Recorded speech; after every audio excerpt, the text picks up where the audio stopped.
కలియుగం 2064 కొత్త తెలుగు సినిమా మొన్న శుక్రవారం మే 9న థియేటర్స్లో రిలీజ్ అయింది. అంటే వారం క్రితం ఈ సినిమా ట్రైలర్ చూశాను. శ్రద్ధా శ్రీనాథ్ ఉంది హీరోయిన్, అండ్ కన్నడ నుంచి ఒక యాక్టర్ ఉన్నాడు కిషోర్ అనేసి, వీళ్ళిద్దరే ఉన్నారు తెలిసిన ముఖాలు. అండ్ ట్రైలర్ చూస్తే సేమ్ కల్కి సినిమా లాగే అనిపించింది నాకు. అదే సెటప్లో ఉండేసరికి సినిమా చూస్తే చాలా చిన్న సినిమా, 1:45 ఉంది సినిమా. సినిమా వచ్చేసి సేమ్ మన కల్కి మాదిరే, అంటే ఫ్యూచర్లో జరుగుతుంది అనమాట. ప్రపంచ యుద్ధం జరిగి 2064లో మన ప్రపంచం ఎలా ఉంది అది సేమ్ కల్కి సెటపే పెట్టుకున్నారు. స్టార్టింగ్లో 5 నిమిషాల పాటు మన సాయి కుమార్ వాయిస్ ఓవర్ ఉంది. కథ మొత్తం చెప్పారంటే మూడో ప్రపంచ యుద్ధం జరిగింది, దేశాలన్నీ నాశనం అయ్యాయి, ఇవంతా 5 నిమిషాలు ఎక్స్ప్లెయిన్ చేశాడు. ఇప్పుడు ఎక్కడో ఒక చోట మనకు అంటే డబ్బున్న వాళ్ళు గోడ కట్టుకొని లోపల ఉన్నారు, డబ్బు లేని వాళ్ళు అంటే పేదవాళ్ళు బయట ఉన్నారు. సో వాళ్ళు డబ్బున్న వాళ్ళు రెసిడెన్స్ అని, డబ్బు లేని వాళ్ళు ఏదో వేరే పేరు పెట్టుకొని వాళ్ళకి వీళ్ళకి మొదలు గొడవలు, తిండి కోసం తిప్పలు, నీటి కోసం తిప్పలు, ఇలా బాగానే అంటే సేమ్ కలికి చూసాం కాబట్టి అది ఈజీగా అర్థమైంది. ప్లస్ ఇలాంటి సినిమాలు మనకు హాలీవుడ్లో చాలా వచ్చాయి. డ్యూన్ అని రీసెంట్గా ఇలా డిస్టోపియన్ సినిమాలు చాలా చూసాం మనము. సో సరే, దీంట్లో ఏం చెప్తారు అని చూస్తే మొదటి అరగంట పాటు టైం తీసుకున్నారు సెటప్ చేయడానికి, మనకు అర్థం కావడానికి అసలు ఏం చెప్పాలనుకుంటున్నారు అనేది. అరగంట పాటు వాళ్ళకి వీళ్ళకి మధ్యలో యుద్ధమే జరిగింది. అదంతా కిషోర్, మన కన్నడ యాక్టర్ కిషోర్, అతని క్యారెక్టర్తో డ్రైవ్ చేశారు. అరగంట తర్వాత సినిమా ఇంకో టర్న్ తీసుకొనింది. అంటే యాక్చువల్ బ్యాక్గ్రౌండ్ మనకు 2064 తీసుకున్న యాక్చువల్గా ఇది సర్వైవల్ థ్రిల్లర్ అనమాట. అరగంట తర్వాత కిషోరు ఒక చోట ఇరుక్కుపోతాడు. అక్కడి నుంచి అతను ఎలా బయటపడ్డాడు అనేది మిగతా అరగంట. సో అక్కడికి ఇంటర్వెల్ బ్యాంక్ పడింది. ఇంటర్వెల్ బ్యాంక్ పడేసరికి మనకు క్లియర్గా అర్థమైంది అసలు కథ ఇది అనేసి. అక్కడ మనకు శ్రద్ధా శ్రీనాథ్ క్యారెక్టర్ ఎంట్రీ. అంటే ఒక గంట సేపు శ్రద్ధా శ్రీనాథ్ లేదు సినిమాలో, కేవలం కిషోర్ క్యారెక్టర్ నడిపింది సినిమా అంతా ఒక గంట సేపు. ఆ తర్వాత చివరి 45 నిమిషాలు ఏదైతే సెకండ్ హాఫ్ ఉందో అది మొత్తం మన శ్రద్ధా శ్రీనాథ్ చేతుల్లోకి వెళ్ళిపోతుంది. సో అక్కడ మనకు అంటే సేమ్ ఇక ఫ్యూచర్లో అంటే ప్రపంచం అంతమైనప్పుడు మనకి కల్కి భగవానుడు వస్తాడు అనేది ఏదైతే ఉందో కాన్సెప్ట్ కల్కి సినిమాలో అదైతే ఉందో, ఈ సినిమాలో అంటే వీళ్ళు శ్రద్ధా శ్రీనాథ్ ఒక పిల్లవాడిని కల్కి అని నమ్ముతుంది అనమాట, కాపాడడానికి వచ్చాడు అన్నట్టు. సో అలా వెళ్ళి ఇక చివరికి తను ఎలా సర్వైవ్ అయింది, ఎలా బయటపడింది అనేది మిగతా 45 నిమిషాల కథ.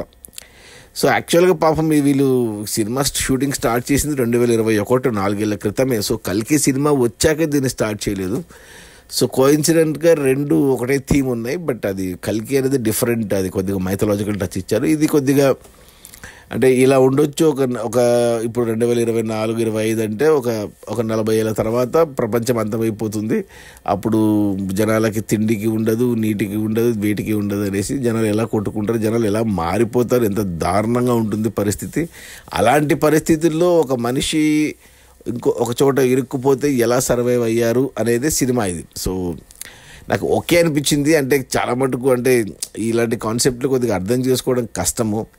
ఇప్పుడిప్పుడే అర్థమవుతున్నాయి మనకు ఇవన్నీ డిస్టోపియన్ మూవీస్ ఇవన్నీ.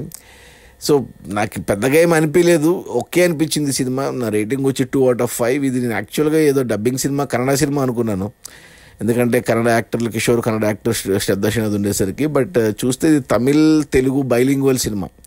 లిప్ మూమెంట్ అంతా తెలుగులోనే ఉంది. సో తమిళ్లో షూట్ చేశారు, తెలుగులో కూడా షూట్ చేశారు. ఈ సినిమాను 2 భాషల్లో షూట్ చేసి రిలీజ్ చేశారు.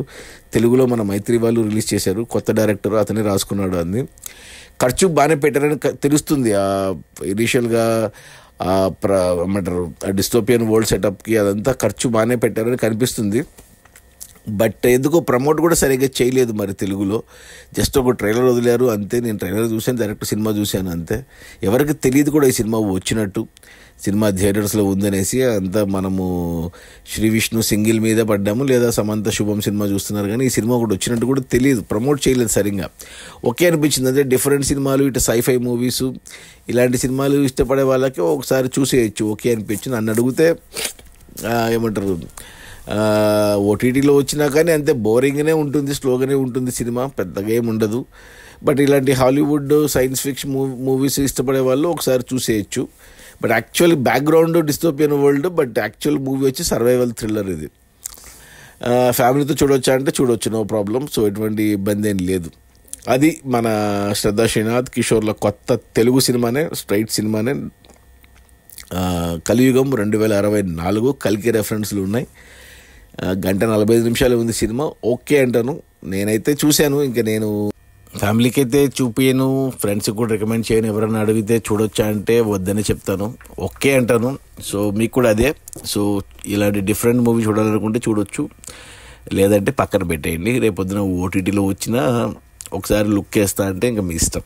అది మన శ్రద్ధా శ్రీనాథ్ కిషోర్ల కొత్త తెలుగు సినిమా కలియుగం 2064. నా రేటింగ్ వచ్చి 2/5.